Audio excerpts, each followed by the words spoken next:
क्षेत्रे कुरुक्षेत्रे महाकाव्य मदन मोहन तरुण के द्वारा लिखित एवं उन्हीं के द्वारा पठित। भाग 15। महानायिका द्रौपदी। द्रौपदी निमित्त बनी अपने युग की अराजक शक्तियों के विनाश का। हर प्रकार से असाधारण अपारंपरिक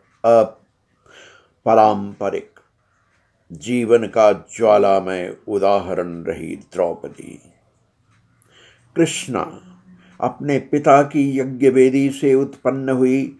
अपने भाई धृष्टद्युम्न के साथ कृष्णा जो प्रसिद्ध हुई द्रौपदी के नाम से, जो न नाटी है, न लंबी, न काली है, न रक्तवर्णा, जिसके नीले घुंघराले हैं लंबे केश, यज्ञ की वेदी के समान।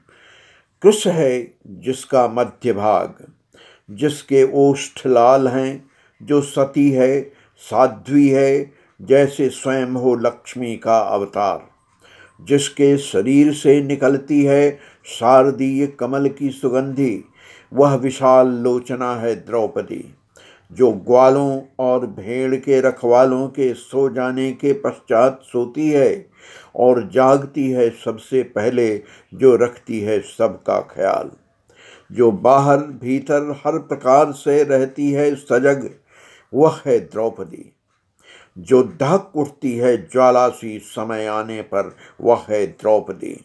जब दुर्योधन रचित और शकुनि संचालित छल द्वीत में सब कुछ हार गए युधिष्ठिर, यहाँ तक कि स्वयं द्रौपदी को भी, तब संदेश भेजा द्रौपदी ने सभासदों गुरुजनों के पास, जो दरबार में उपस्थित थे, और जहाँ खेला गया ऐसा छल का जो पहले कभी नहीं हुआ था खेल।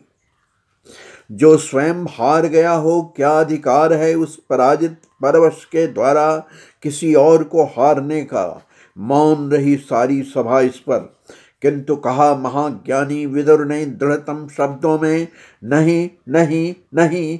किंतु मदान्ध दुर्योधन नहीं माना। कहा उसने अपमानपूर्ण शब्दों में विदुर से, खाते हो हमारा और गाते हो गुण हमारे शत्रुओं का। ऐ विदुर, खींच कर ले आओ दासी द्रौपदी को सभा मध्य मेरे पास। तब विदुर ने कठोर शब्दों में कहा, एक कुत्ते को भी ज्ञात रहता है कि सिंह की कंदरा में प्रवेश करने से क्या होता है। जैसे बकरा लोहे के फरसे को निगलने का प्रयास करे, उसके परिणाम से अपरिचित, वैसा ही आचरण है तेरा। चेत अभी, अन्यथा होगा सर्वनाश। तब भेजा दुर्योधन ने दुशासन को, खींच लाओ उस दासी को बालों से खींचते हुए। और मासिक धर्म के दौर से गुजरती एक वस्त्रा द्रौपदी को खींच लाया दुशासन। कर्ण ने संबोधित किया उसे वेश्या कहकर, और कहा दुर्योधन ने, वेश्या वस्त्र में रहे या निर्वस्त्र अंतर नहीं पड़ता, नग्न कर दो इस वेश्या को सभा मध्य। और तब कृष्ण की माया ने द्रौपदी के वस्त्र में किया अधिवास। वस्त्र खींचते खींचते गिर पड़ा थक कर दुशासन। तभी भरी सभा में आने लगे सैकड़ों स्त्रियों के रोदन की आवाज, गधों के रेंकने की, सियारों कुत्तों की चीलों, गीधों की भयावह आवाज। सबने देखा, खड़ी थी बीच में द्रौपदी, जैसे हो श्मशान में जलती चिता। तब बोले विदुर, है सम्राट, देख नहीं सकता तो सुन यह स्वर अज्ञात। अब भी रोक दे अनाचार का यह कुत्सित खेल, अन्यथा जो कल होना है हो जाएगा आज। विदुर के इन शब्दों से जैसे खुल गई धृतराष्ट्र की भीतर की आंख, उसे दिखने लगा सामने खड़ा भयावह सर्वनाश। कांपते स्वर में बोले सम्राट, बंद करो यह खेल, मैं हारता हूँ अभी इसी पल सारे जीते दाव। स्वीकारता हूँ द्रौपदी को अपनी कुलवधू, देता हूँ उसके सारे अधिकार। क्षमा करना मेरी कुलवधू। जो हुआ अत्याचार, तुम हो हमारी सम्माननीय कुलवधू। जो भी चाहती हो लो अभी मांग, कहा द्रौपदी ने। पांडवों की पत्नी हूँ, नहीं कर सकती कोई याचना। जानती हूँ कौरवों का भविष्य, जहाँ होगी उनकी अंतिम यात्रा। आज जिस प्रकार मैं खड़ी हूँ, यहाँ एक वस्त्र रक्त के छींटे हैं मेरे वस्त्र पर। जिस तरह खींचे गए हैं, खुले बिखरे हैं मेरे ये बाल।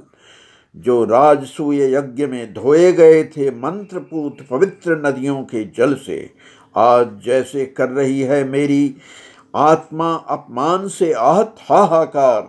हे सम्राट, ठीक वैसे ही कौरवों की स्त्रियां शवों के ढेर में ढूंढती फिरेंगी अपने पति, अपने पुत्र, अपने प्रिय संबंधी, करती हुई हृदय विदारक चीत्कार। सुनकर इन शब्दों को कांप उठे भीतर से धृतराष्ट्र। देखा उन्होंने सामने नाचता महाकाल। कहा उन्होंने, क्षमा करो देवी, हुआ है तुम पर घोर अत्याचार। किंतु सौगंध है तुम्हें, मांगो मत, ले लो जो तुम्हें हो स्वीकार। तब कहा द्रौपदी ने, मुक्त हो राजाधिराज धर्मराज युधिष्ठिर महाराज। ऐसा ही हो, ऐसा ही हो, ऐसा ही हो, बोले धृतराष्ट्र। और बोले, और ले लो, हरो मेरे हृदय का भार। अब मुक्त हो शेष सारे पांडव अपने अस्त्र वस्त्र, सबके साथ ससम्मान। ऐसा ही हो, ऐसा ही हो, ऐसा ही हो, बोले धृतराष्ट्र। और ले लो, और ले लो। नहीं, जिसे जला नहीं पाई लाक्षागृह की आग, जिसने बना दिया सर्पवन खांडव पस्थ को इंद्रप्रस्थ, उसे नहीं चाहिए कोई दान। तब ससम्मान विदा किया धृतराष्ट्र ने युधिष्ठिर को सभी भाइयों के साथ इंद्रप्रस्थ।